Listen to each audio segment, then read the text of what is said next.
Breaking news చూస్తున్నాం. నేటితో Telangana assembly సమావేశాలు ముగియనున్నాయి. ఉభయ సభల్లో ద్రవ్య వినిమయ బిల్లుపై సభ్యులు చర్చించనున్నారు.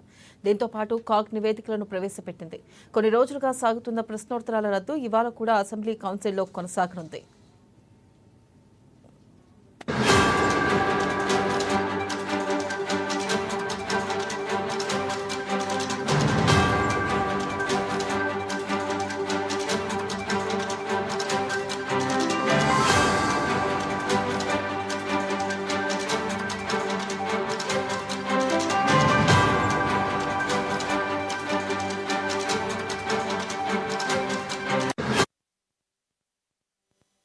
న్యూస్ చూస్తున్నాం. నేటితో తెలంగాణ అసెంబ్లీ సమావేశాలు ముగియనున్నాయి. ఉభయ సభల్లో ద్రవ్య వినిమయ బిల్లుపై సభ్యులు చర్చించనున్నారు. దీంతో పాటు కాగ్ నివేదికలను ప్రవేశపెట్టింది. దీనిపై మరింత సమాచారాన్ని మా ప్రతినిధి హరీష్ అందిస్తారు. హరీష్, ఈ రోజు సంబంధించి కూడా తెలంగాణ సమావేశాలు ముగియబోతా ఉన్నాయి. ఈ రోజు సంబంధించి కూడా 12వ రోజు సమావేశాలు ఈ రోజు ఉదయం 11 గంటలకు సంబంధించి కూడా ప్రారంభం కాబోతున్న నేపథ్యం అయితే కనిపిస్తుంది. ఈరోజు సభలో డిప్యూటీ సీఎం బట్టి విక్రమార్క సంబంధించి కూడా కాగ్ నివేదికను ఈరోజు సభలో ప్రవేశపెట్టున్నారు.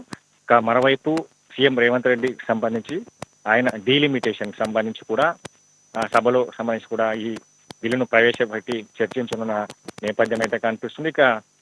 హెల్త్ మినిస్టర్ దామోదర్ రాజనరసింహ సంబంధించి కూడా ఆర్గన్ సంబంధించిన డొనేషన్ కి సంబంధించిన బిల్లు పైన కూడా ఈరోజు సభలో చర్చించి పలు కీలక అంశాలపైన కూడా నిర్ణయాలు తీసుకునే అవకాశాలు అయితే కనిపిస్తున్నాయి. మొత్తంగా ఈరోజు 12వ రోజు సంబంధించి కూడా సమావేశాలు ప్రారంభం కాబోతున్న నేపథ్యం అయితే ఉంది. దీంతో పాటు వాడివేడిగా ఈ సంబంధించి కూడా 11 రోజుల పాటు సమావేశాలు కొనసాగిన ఒకవైపు బీఆర్ఎస్ ప్రతిపక్ష పార్టీ కావచ్చు, ఇతర పార్టీలకు సంబంధించి కూడా బడ్జెట్ పైన సమావేశాలు అయితే కొనసాగిన నేపథ్యం అయితే కనిపిస్తుంది. కాగ్ నివేదిక సంబంధించి కూడా ఈరోజు ఈ బడ్జెట్ సభలో కూడా బట్టి విక్రమార్క ప్రవేశపెట్టున్న నేపథ్యం అయితే కనిపిస్తుంది. కాగ్ నివేదికకు సంబంధించి కూడా ఈరోజు తెలంగాణ ప్రభుత్వానికి సంబంధించి కూడా ఆర్థిక లోటుకు సంబంధించి కూడా కాగ్ రిపోర్టులో కూడా నివేదిక తెలిపిన నేపథ్యం అయితే కనిపిస్తుంది. ఆర్థిక సంవత్సరానికి సంబంధించి కూడా రెవెన్యూ వ్యయాన్ని బడ్జెట్ తో పోలిస్తే రెవెన్యూ వ్యయాన్ని తెలంగాణ రాష్ట్రం ఎదుర్కొంటా ఉందని కూడా కాగ్ నివేదిక రిపోర్ట్ చేసింది.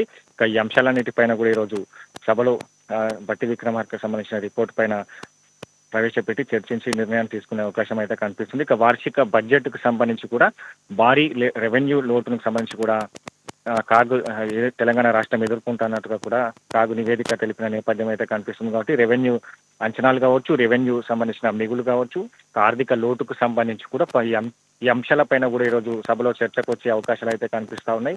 దీంతో పాటుగా ద్రవ్య వినిమయకు సంబంధించిన బిల్లు పైన కూడా చర్చించే అవకాశం అయితే కనిపిస్తుంది. కాబట్టి రాష్ట్రానికి సంబంధించి బడ్జెట్ లో ప్రవేశపెట్టిన బిల్లుతో పాటుగా ద్రవ్య వినిమయ బిల్లుకు సంబంధించి రాష్ట్రం ఏ విధంగా పథకాలకు సంబంధించి ఖర్చు చేస్తా ఉన్నది అంశాలన్నిటిపైన కూడా ఈరోజు సభలో చర్చించి బిల్లును కూడా ఆమోదక ముద్ర వేసేందుకు కూడా రాష్ట్ర ప్రభుత్వం సిద్ధమవుతున్న నేపథ్యం అయితే ఉంది. Harish, thank you.